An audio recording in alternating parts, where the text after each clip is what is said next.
பிரசித்தி பெற்ற நபித்தோழர்களில் ஒருவரான அம்ர் இப்னுல் ஆஸ் ரலியல்லாஹு அன்ஹு அவர்கள் தன்னுடைய மரணப்படுக்கையின் போது சுற்றிலும் நின்றிருந்த தன்னுடைய தோழர்களை பார்த்து சொன்னார்கள், என்னை அடக்கம் செய்துவிட்டதற்கு பிறகு என்னுடைய மண்ணறைக்கு மேல் நின்று நீங்கள் எனக்காக துவா செய்யுங்கள்.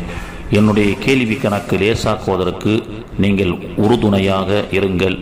எந்த அளவு என்று சொன்னால், ஒரு ஒட்டகம் அறுக்கப்பட்டு அதனுடைய முழு இறைச்சிகளும் பங்கிடப்பட்டு இருக்கக்கூடிய நேரத்தின் அளவு என்னுடைய மண்ணறையின் மீது நீங்கள் நின்று எனக்காக துவா செய்யுங்கள் என்று கூறினார்கள்.